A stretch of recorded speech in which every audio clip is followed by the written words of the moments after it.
Hello दोस्तों, स्वागत है आप सभी का स्टेट पीसीएस क्लासेस में और डेली करंट अफेयर सेशन में।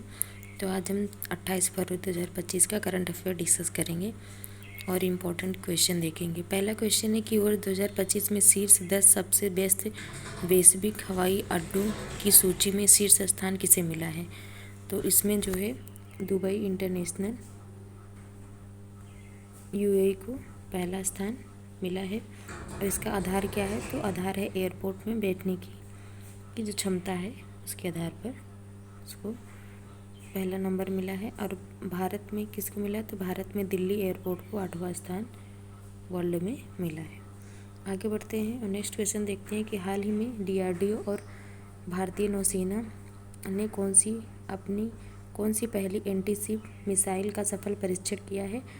तो इसका नाम है NASMSR, मतलब navy anti ship missile short range, इसका फुल फॉर्म है।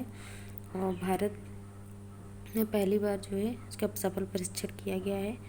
और ये समुद्र से उड़ान भरने की क्षमता रखता है। और ये दागो और भूल जाओ, मतलब फॉरगेट एंड फायर पर डिपेंड है। और इसकी स्पीड कितनी है, तो इसकी सबसोनिक जो कि 8 मैक इसकी स्पीड है। तो आगे बढ़ते हुए नेक्स्ट क्वेश्चन देखते हैं कि माइक्रोसॉफ्ट की सहायता से AI आधारित प्रोजेक्ट फॉर्म वाइप्स का कहाँ जो है विकसित किया गया है। तो ये बारामती जो महाराष्ट्र में, वहाँ से लॉन्च किया गया है। इसमें इसका उद्देश्य कृषि में AI का यूज है, जिससे जो है लागत कम लगेगी और उर्वरक का यूज भी कम होगा, उत्पादकता बढ़ेगी और जल का भी कम यूज होगा, जो कि हमारा टैग भी है पर ड्रॉप मोर क्रॉप, मतलब थोड़े से जल में ज़्यादा सिंचाई करके अधिक जो है क्रॉप को प्राप्त करना, फसल को प्राप्त करना, तो इसी पे आधारित है। तो बारामती महाराष्ट्र इसको लॉन्च किया गया है। आगे बढ़ते नेक्स्ट क्वेश्चन देखते हैं कि एशिया की पहली वैश्विक हाइपरलूम प्रतियोगिता कहाँ पर हुई है। तो ये चेन्नई के तमिलनाडु में हुई है। और इसमें IIT मद्रास ने हेल्प किया है। और लॉन्च किसने किया है, तो अश्विनी वैष्णव जो कि रेल मंत्री हैं, उन्होंने लॉन्च किया है।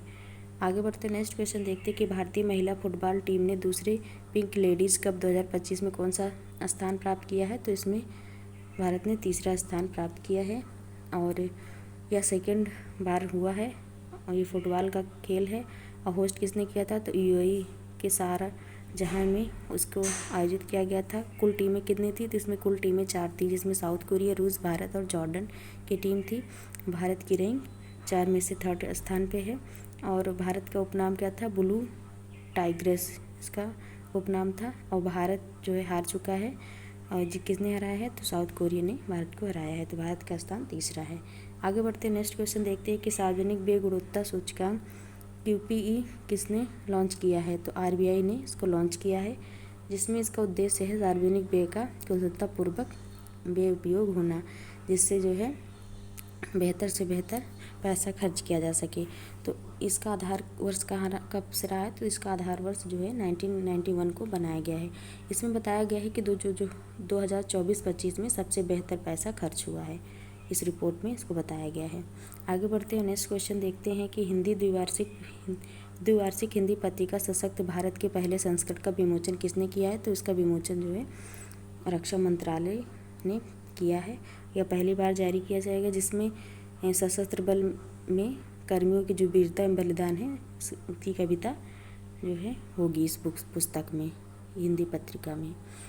आगे बढ़ते नेक्स्ट क्वेश्चन देखते हैं कि PM मोदी ने PM किसान निधि की 19वीं किस्त कहाँ जारी की है। तो इस समय जो है मोदी जी बिहार के दौरे पे थे, तो वहीं से वो भागलपुर से इसको लॉन्च किया है।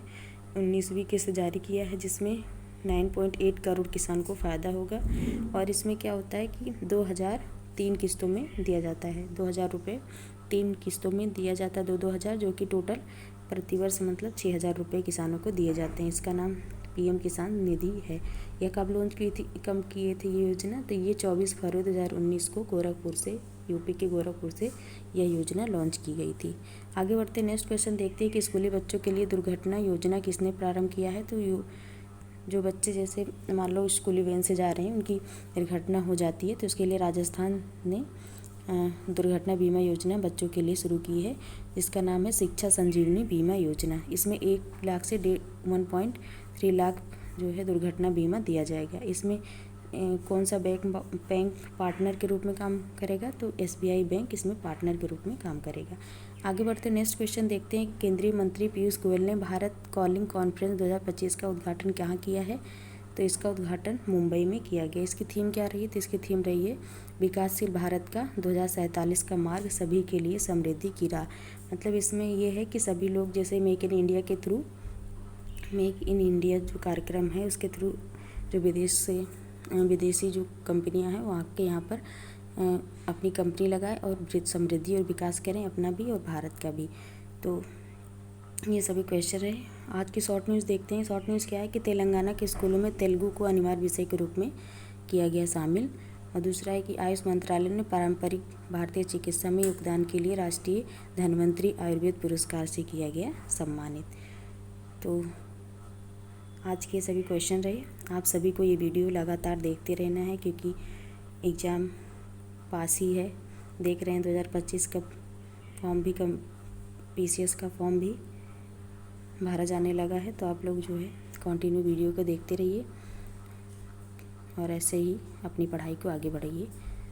Thank you so much.